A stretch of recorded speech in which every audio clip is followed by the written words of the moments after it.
Thank you, everybody, for taking a few minutes out of your busy days to join us for Momentum Talks. I'm Greg Gunther. I'm a director and co-founder of Your Business Momentum. Today, we've got a special guest, a fellow that I've known now for quite some years. Scott Fitzpatrick is from the Fitzpatricks Group. Welcome, Scott. Hi, Greg. Good to be here. Thank you. Before we get started, Scott, I might just give you a quick introduction, just to give people watching and listening a bit of background.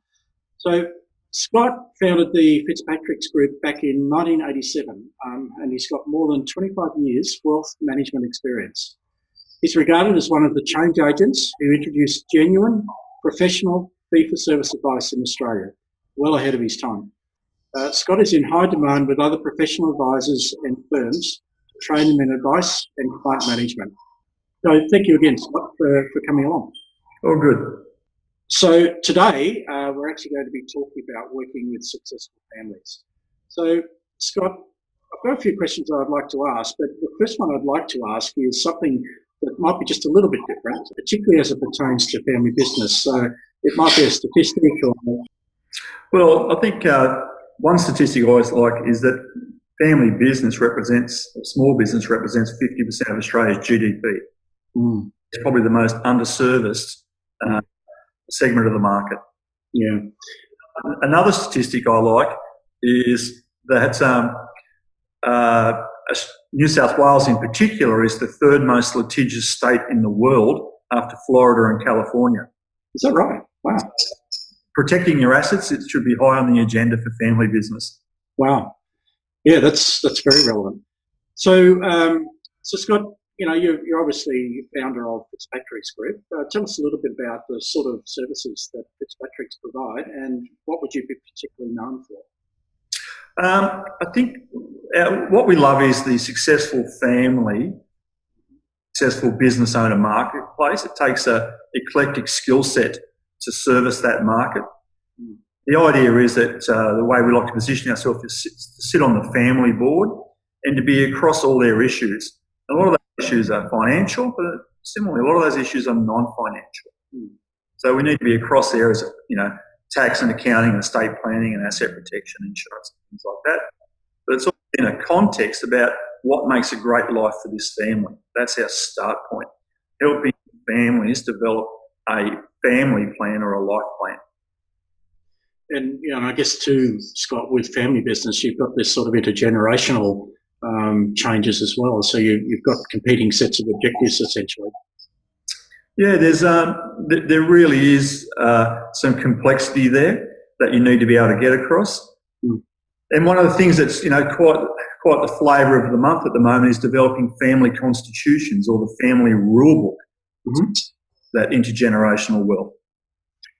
So maybe just expand on that a little bit, Scott. For a lot of people, they probably don't fully understand. What do you mean by that? Yeah, because sometimes you've got the owner who's built the business and coming up to retirement, maybe looking for an exit plan, maybe have built some considerable wealth. You've got kids coming through who may or may not suit the business. So how do we deal with that? How do we deal with the family wealth? Also, people don't want their children possibly to be the Paris Hilton kids or the country club kids. But even from an estate planning point of view, how do we deal with that? So we need a rule book around how the wealth's to be transferred over time. That probably segues really nicely, Scott, into my next question, which is, what would you consider the two or three of the major problems that arise for family business? Well, the start point is typically no plan. So, I think it's a really important piece to get the context right for the business about where we're trying to get to as a family and where we're trying to get to as a business. Sometimes we need to separate those two things out.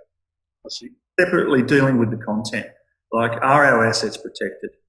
Do we have financial strategies in place? Have we sorted out the estate planning? Have we sorted out the passing over of control? And, these things can take 12 months to 2 years to sort through. And Scott, it's for a lot of people sort of watching or listening, that might all sound a little bit overwhelming. What would be sort of one action that you could advise just to get that process started?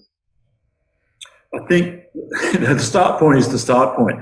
is you need to sit down as a family or a family group and go, where are we going? And you need a facilitator to help that discussion. And I just think it's invaluable, and quite often, even with your spouse, to be able to sit down and have that conversation. It's a conversation we never get to, and it's where we like to sit. We like to position ourselves as sitting on the family board. But our start point is helping you work out what does the life plan look like? What does a great life look like for you in the next 5 or 10 years' time? A key point you're raising there, which I like, is facilitated. I think you're right. It's very difficult often when you're close to something to run your own discussion. I think someone unemotional, a little bit detached from it, who's been around for a while, can help lead that discussion. It's your plan for you, not my plan for you. Yes. You just need a framework to tease that out. Yeah, good. And Scott, is there, like, in terms of a valuable tool system, maybe even a piece of content that you could point people towards to maybe just get a bit of background on some of these things? I think there's two pieces. There's, as I said earlier about the whole asset protection piece, I think that's really important. People get their head around that.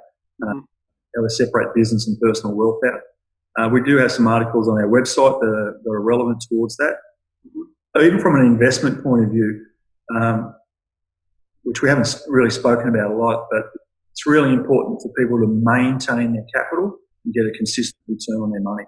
I see so many people you've got risk in your business, and then they're taking far too much risk in their investment as well. So I just think people need to have a gauge or someone to help them from a risk management point of view. So once again, there's some tools on our website that talk about risk and risk management we're worth looking at. And I'll give the website in a moment, but you mentioned earlier that the New South Wales is a litigious state. That really does heighten the awareness of the importance of looking at us, risk. Yeah, I don't want people to take it from a fear point of view. Sure. I just think it's something that you need to be conscious about it, and you need to make some conscious decisions about how you structure yourself and move on to your business from a. Yeah, makes a lot of sense. At least you've got a knowing around what it is you're trying to achieve. So, thank you, Scott. I know that was like quite a brief summary and synopsis of what you work on.